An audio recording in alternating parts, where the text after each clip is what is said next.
June 28, 2024. Welcome to the World of Wise podcast. Y'all subscribe to the channel. It's no age limit, something, but you will get it. No age limit entertainment YouTube channel. I don't have the exact, what you call it, where they give you the format. Yeah, but you'll catch on. No age limit entertainment on YouTube. I have a special guest. Matter of fact, we grew up together from the same neighborhood. New Orleans, Louisiana, Michoud Boulevard. He's been my OG. I always had respect for him back in the days and now. He has a story. We all have a story, but some people's stories are a little bit more interesting than others. And I ain't gonna get too long with it. Winded. I'm gonna let him introduce himself. What's going on? My name is SirJohn, represent Michoud.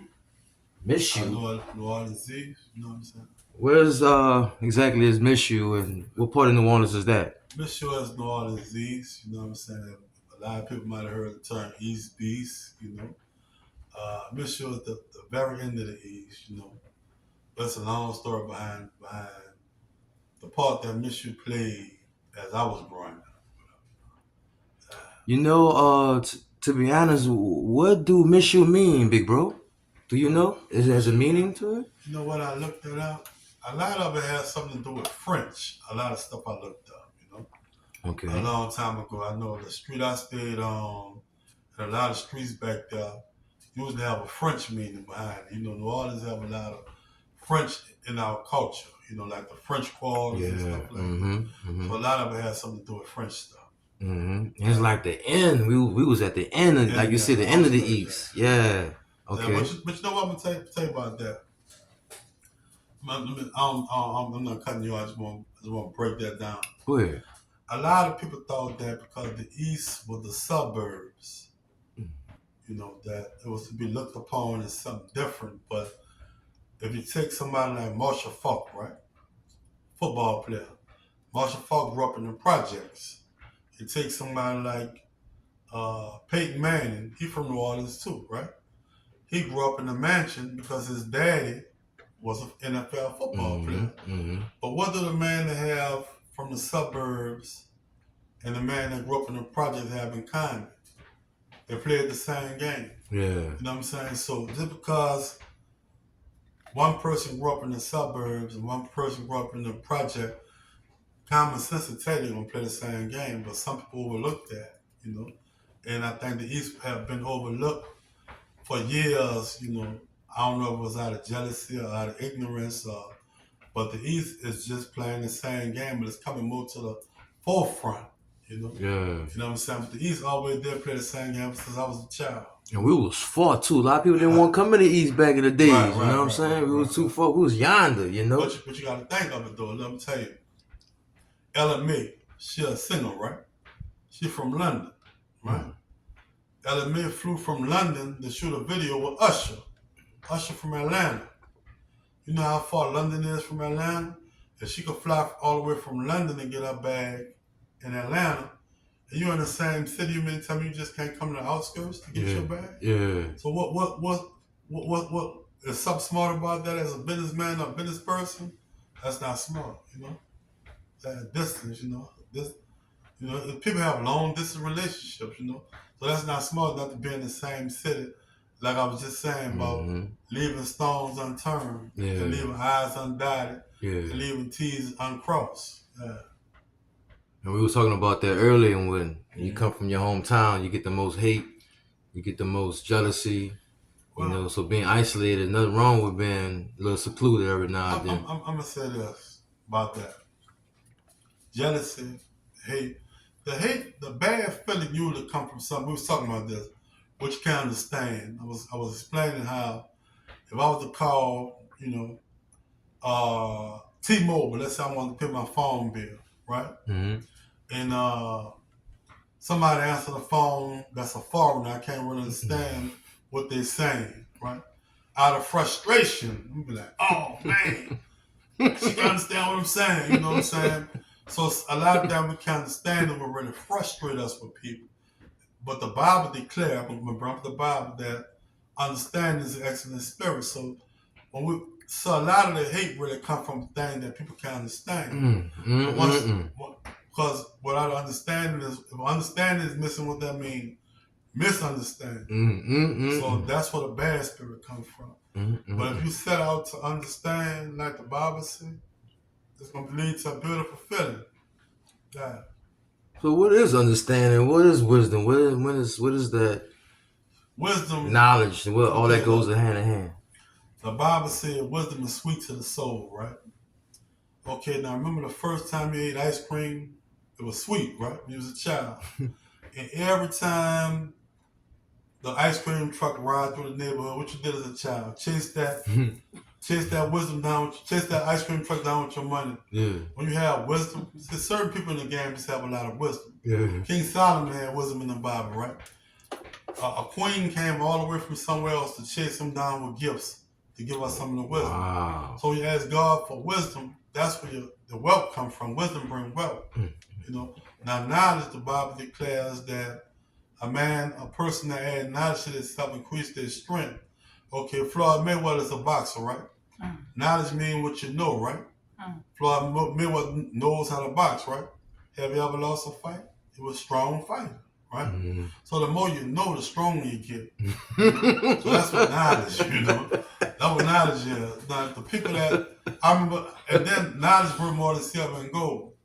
I'm gonna tell you a story. I'm not gonna call them the name. I remember me and one of my partners in Michoud, we used to skip school where the knowledge was at, right? where the riches was at, the silver and gold was at in school. We'll go breaking houses, breaking cars, you know, do all kind of stuff. Now realizing that what we was gonna learn in school was worth a million times more than the stuff we was doing. So we thought that being ignorant was the richest, but being ignorant is not the richest. You know, a lot of people, ignorant just means not knowing. Yeah. So a lot of people that don't know stuff, you know, that be the downfall because you pay more for what you don't know. I don't know how to work on cars, right? So when I need my car worked on, I gotta pay somebody to work on it. I don't know how to fly no airplane, right? So if I want to get from here to Jamaica, I gotta pay for my ticket. You know what I'm saying? So you pay more for what you don't know. What you don't know. So I like to know stuff. Yeah. All right. Appreciate the Jews, big brother. Oh, so we talked about the neighborhood, Michoud Boulevard. Okay, that's close to we could say Mississippi. Shout out to Mississippi. Anybody you want to shout out to Mississippi because that's the next state. Sigga, you know, Linton, Terica, was Pee Wee, you know, Rat, was you know, my rest in peace, my Auntie Sarah, you know, that's Eric, my bad, I'm sorry. All right, so we heard you. We're gonna start from the beginning. We're gonna start from the onset. Okay. Now I tell you now. So like, how was growing up in Michoud? How was growing up in the East? Or how's New Orleans, uptown, downtown? How's that New Orleans environment, culture? You know how you started off. You know what was your? Well, the thing about it, you know, first I grew up uptown in the third ward till I made about 12. Right, I moved to the East. Right, and I underestimated the East because I'm like, this is where all the rich people at and stuff like that, right? But I realized, you know, the East where I got my hustle, my drive to have something from, right? You know, I learned a lot of things. You know, I jumped off the porch really in the East, you know. And by the time I came home from jail, it was a better understanding of what was surrounding me. I'm gonna say this, you know. When I came home from jail. You know? But we're not in the jail prison time. We're still on the beginning time. So What was you want to elaborate? What was you doing? What was you into in New Orleans in general? Well, man, I was into everything under the sun. You know what I'm saying? I'm just, you know, quote unquote, you know, this is the big easy, you know? So like, you know, it's just like who done it and got away with it, you know, in the East, it was just a lot. Growing up, it was the crack epidemic, you know? And a lot of my friends, you know, had parents that was on drugs and stuff like that. So all the money that was getting spent out of the house on drugs, as kids, you know, we was forced to kind of become family and, bring riches and keep something in our pocket, whatever. The Bible declares, go back to the Bible, and I'm speaking on crack epidemic, but the Bible declared that a person with smarts bring riches in the house, right? So if I go out, you give me $10,000 right now, go out there and shoot dice and lose it, I'm not being smart. You give me $10,000, go out there and go to the strip club and throw it in the air, I'm not being smart. Give me $10,000 and I go outside and buy a bunch of clothes, $10,000 worth of clothes, I'm not being smart. I didn't make that money bring me no returns, So, I see whereas as a child, certain ways I was smart and certain ways I wasn't smart. I'd be the same way when I was coming up in the beginning. Right. Yeah. Certain way I wasn't smart, certain way I was smart. Yeah. But I think that the smarts, I think what the East did for me, what Michoud did for me was develop courage. The Bible declares that confidence comes with great reward, right? And so Michoud sort of put my back against the wall. It's an old saying in prison, you push a cat against the wall, it's going to come out fight. And I like the way I came out fighting, I didn't fold, to society. So I think Michoud instilled that in me, don't fold, So what elementary school, middle school, high school you attended in New Orleans? Elementary school, I went to school uptown, Henry W. Allen, right next door to Fourth Street. Middle school, I went to Fantasy Williams. High school, I went to St. Aug for 2 years, and I went to Sarah T. Reed for 1 year, and I went to Marion Davidson for 1 year. And to the people, the spectators, do you have your high school diploma? Without a doubt, man. You know what I'm saying? That anything you put your mind to, you're supposed to have something to show for. You know what I'm saying? I feel like I got my high school diploma, I got 2 college degrees, and I got my CDL, driver's license. Okay, we're gonna reverse back to we still back in the onset. Okay. So we was talking about activities you was doing. Did you have a good work ethic with elementary, or when you started really? First of all, bro, my mom was a teacher. Ooh. And my dad and my stepdad was gangsters.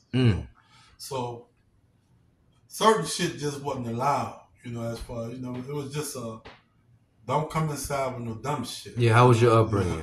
My upbringing was just don't be dumb. My mama, she embraced a lot of kids that was less fortunate and stuff like that, but it wouldn't reward me for being a dummy. How was it growing up with a teacher? Because I'm the same way. I grew up with a guru as well. Well, it was, a lot of correcting me on my slang talk and stuff like that. But my stepdad and dad, they was always, street people, So you had that balance. I had a balance. Good balance. You know what I'm saying? So it's like, it was like a good balance. It wasn't overly saturated on east side mentally or spiritually. I was able to, I was accepted, by a lot of things. I was smart enough to get accepted out of a lot of things. I had grace enough to get out of a lot of stuff, And I'd rather the grace than the disgrace, So we going back to the onset. We're going to do a little fast forwarding. So even though it's no age, how old are you, big brother? I'm 49, G. 49 years old. So when you first what was your first job like? Or what was your gig? My first job was at Winn-Dixie, pushing baskets, bro. At Winn-Dixie's a grocery store. Okay. Me and my mom went to the store together. My mom used to, I guess as I started getting older, she started feeling like I was a nigga just sitting around the house or whatever. But like, can you give me a job? She got me a job, and I was getting paid $4.25 an hour. Was you satisfied, or was you happy for yourself? That was a pivotal moment for you getting a job. At that time, I wasn't spiritually sound, so I didn't realize you don't work, you don't eat. So I found myself doing a lot of dumb shit like stealing out the store and stealing in cars while I was pushing the baskets and stuff like that. Was there peer pressure from your guys, or was it just something you was doing? I always been a firm believer that curiosity killed a cat. But I also been a firm believer that a cat has 9 lives, right? So if I bump my head, I feel like I had 8 more lives to get it done, So no, peer pressure was never a thing. Peer pressure was only a thing when I started smoking marijuana when I was 16. What? That was the only thing. But everything else, nobody pushed me to do nothing. You're a leader? I'm a leader, yeah. Spearhead? Yeah. But as far as peer pressure only got to me when I started smoking marijuana when I was 16. We have to get back to that one. So you said you was working at Winn-Dixie, right? So how long you was working at Winn-Dixie? Probably about a year. About a year? You know, it was like in 1992, 93. What you could say you learned from that first gig? Like that was your first legal gig? That was my first legal. What you think you in hindsight you learned from or you gained or benefit? I learned that lesson right there. Clocking in and all that stuff. Clocking in taught me that I was gonna have to be my own boss one day. Touche. Touche. Straight up. The only thing that lesson taught me was, man, you know, like I know my mom was probably trying to be a mother and keep me out of trouble and stuff like that. Was you insubordinate? Was you wasn't disciplined? You wasn't submissive to authority, supervisor, boss? I was disciplined, but every child that reach a certain age, you know, go through this growth spurt that the average parent in the 90s wasn't able to handle the new growth spurt. Because you got to realize they come from a time when Martin Luther King was turning the other cheek and everything. We don't come from that time. So like my partner says now, where you're from is when you're from. Mm. And when I was from, you know, $4.25 an hour, you know what I'm saying? That's like 16, 17 hours a day for 4 hours work. Mm. You know, whereas, you know, when people putting up on you in Bentleys, not Bentleys, but like Cadillacs and stuff like that, and I'm coming home with $16, my damn weed habit was worth more than $16. So, you know, so I want shoes and all that kind of stuff. That wasn't gonna work, bro. You know what I'm saying? So I knew right then and now that being a working man and working a 9 to 5 at that time, that was my first time taking it out of my mind and putting it in my heart that I was gonna have to reach out for something bigger and better. Wow. Mm-hmm. So after Winn-Dixie, how old are you at the time? 16. 16. Mm-hmm. So it was another legal gig, or was it something you want to elaborate that wasn't? Well, you know, everybody, you know, back in those days, you know, everybody, you know, it was a little bit of everything. You know, it was crack, weed, you know, whatever it may be, breaking in houses. You know, I just told y'all it was whatever it had.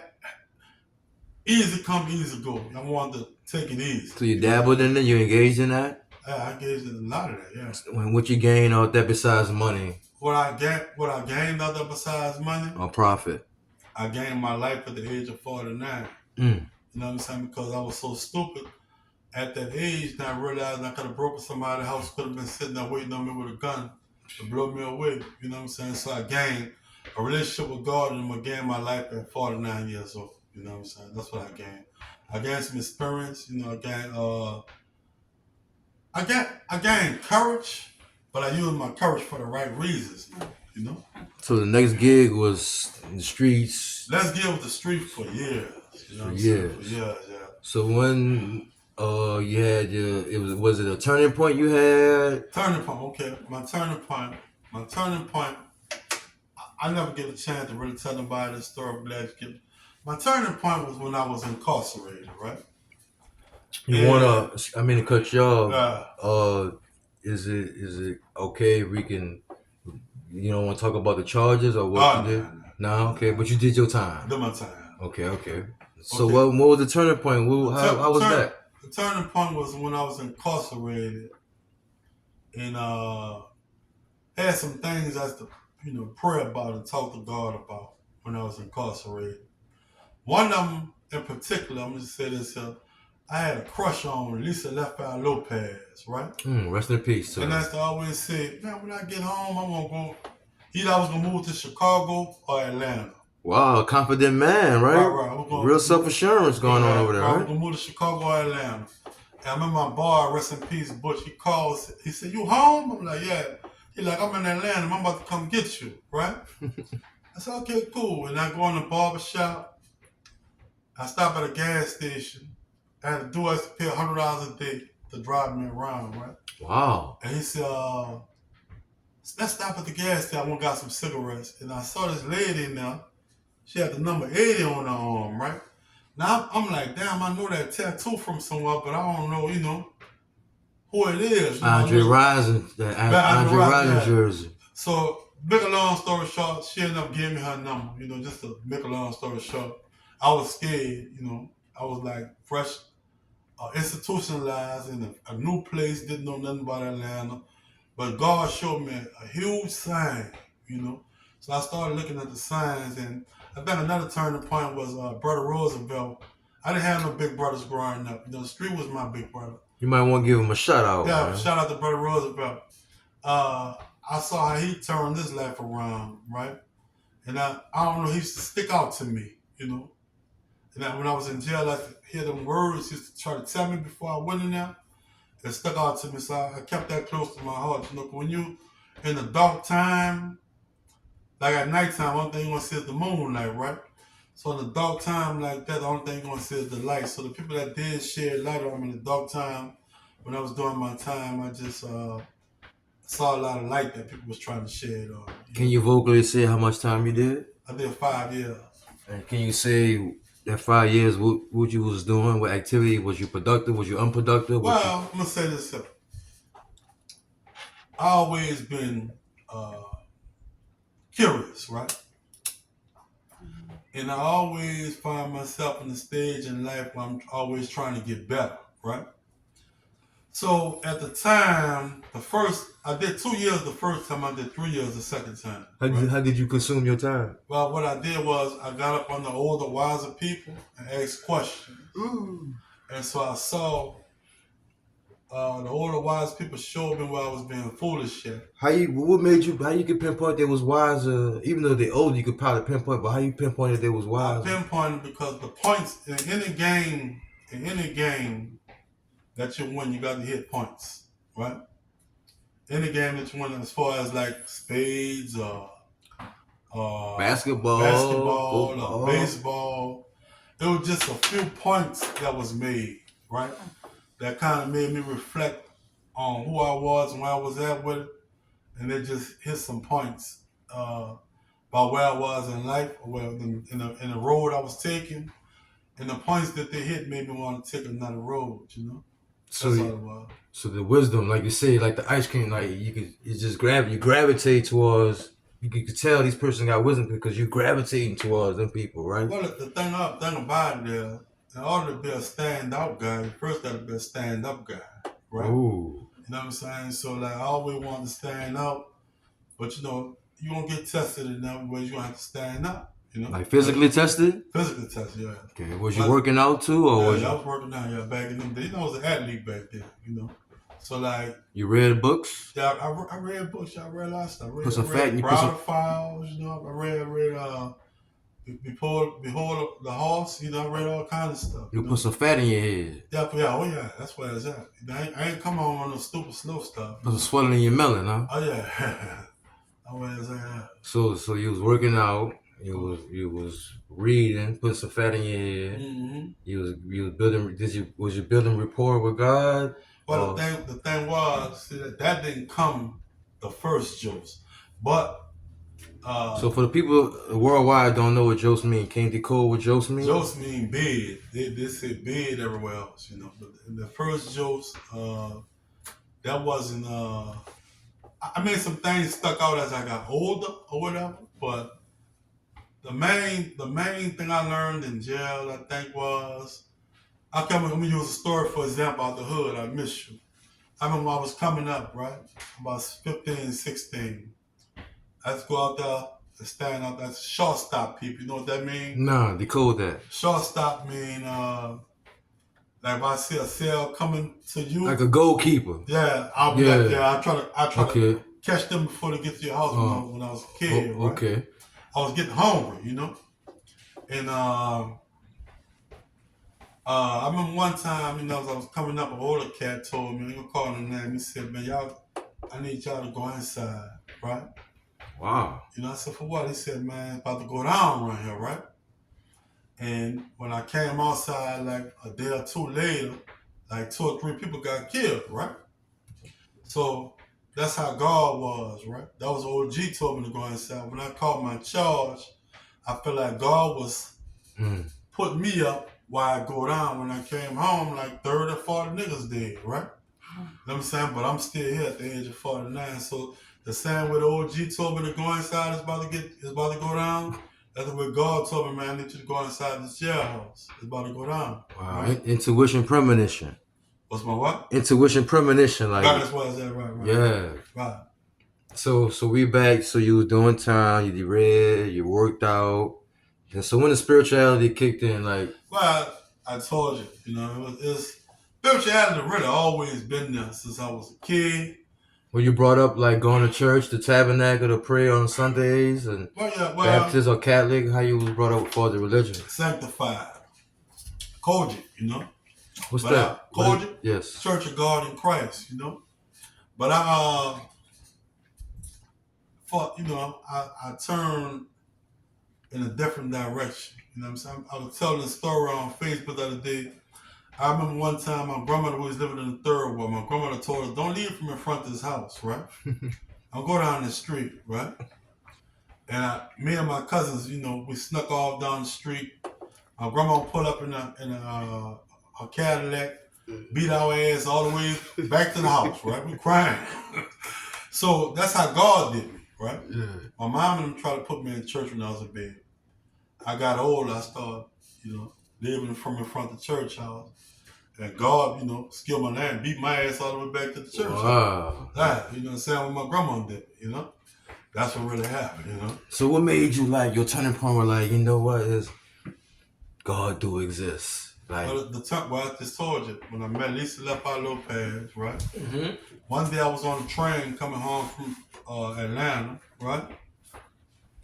And me and my little brother, God bless the dead, tweet.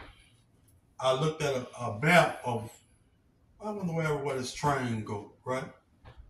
And I saw the train went to Washington, D.C., but I never had been to the East Coast. And I started thinking to myself, I wonder how Washington, D.C. is. I wonder how it is up there.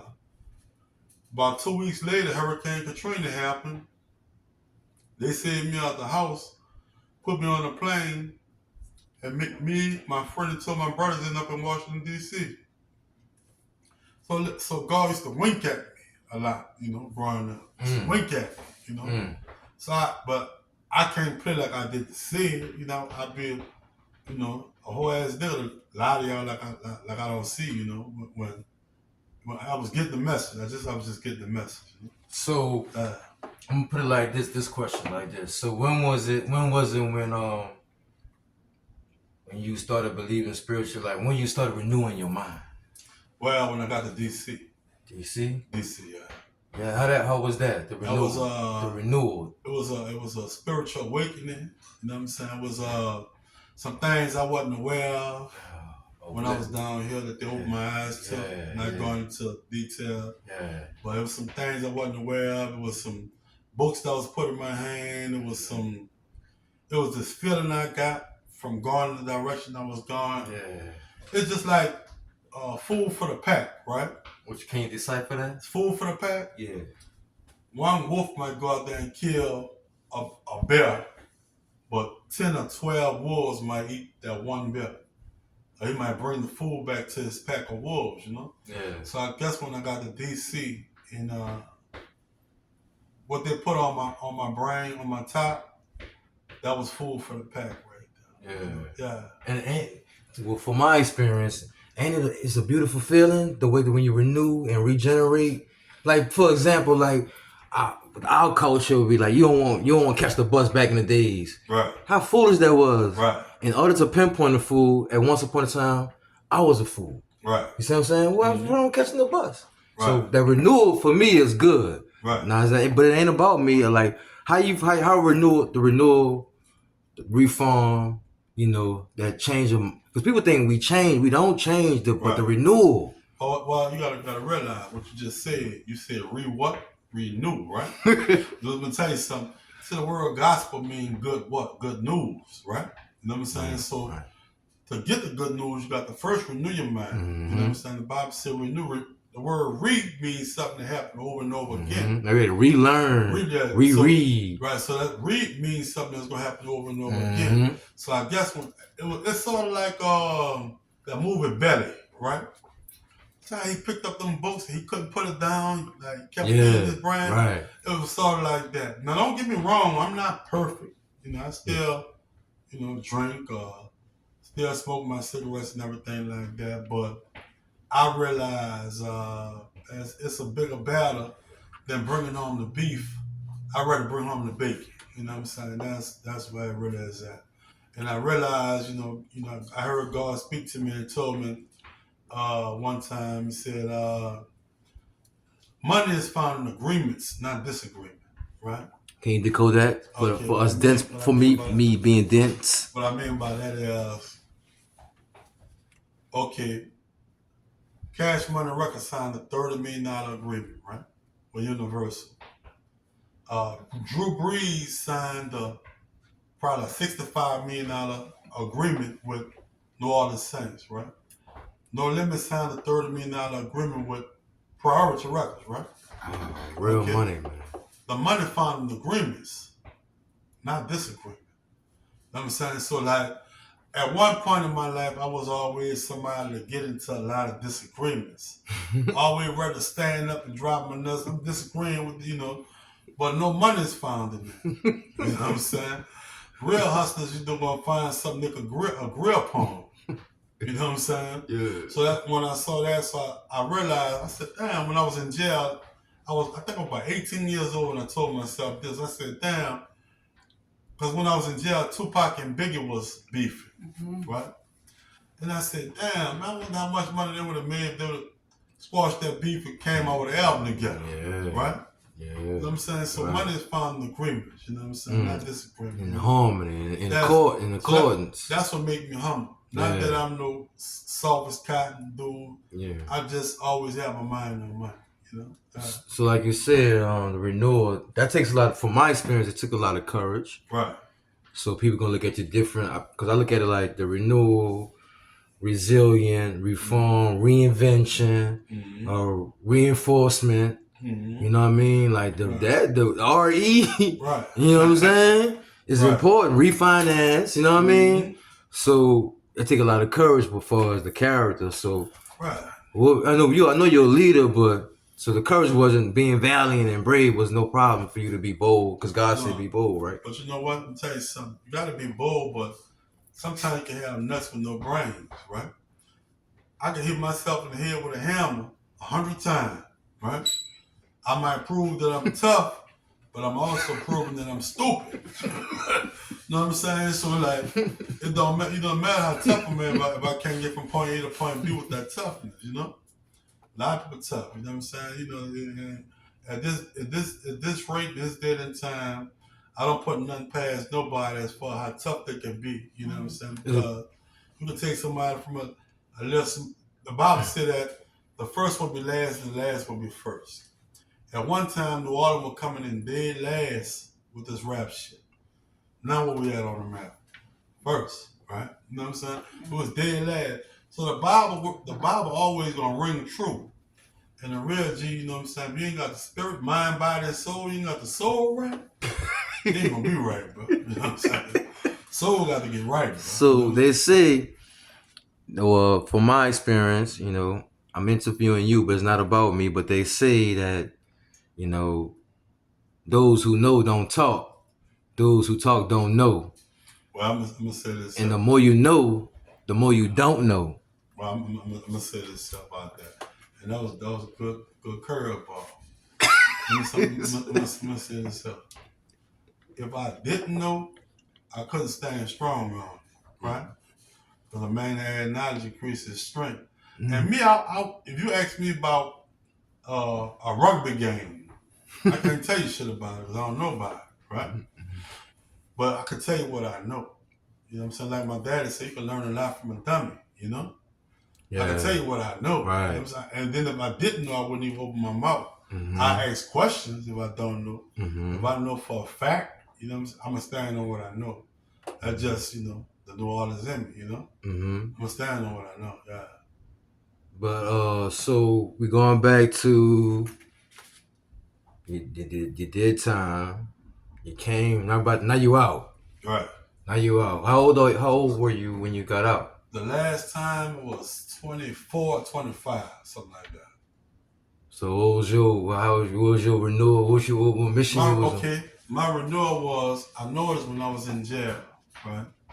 I noticed how big New Orleans was becoming on the rap scene, right? Hold on, big bro. Before I Okay. cut you off, for the haters, or I ain't gonna say haters, but for the people that's not compassionate, that say that will say, not putting words in people's mouth, but they got people that will think like this.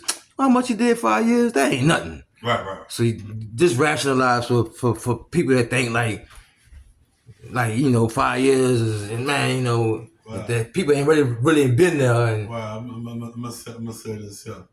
One day in that motherfucker is too long. Yeah. They could stab you out. They were just telling a story about dude had 60 days when he had a knife fight. They were telling that story when I was jokes with some people, whatever, Touche, good ass. So one day we could survive 5 years. I walked out there still a man. You know what I'm saying?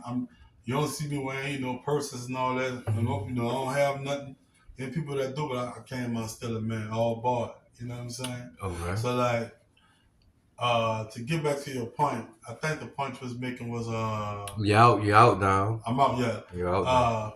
I'm out now. One thing I noticed was I saw how big New Orleans was getting in the game. What about the technology and the devices and gadgets and stuff like that? That's a good question because it come at you so fast and change so fast on you, right?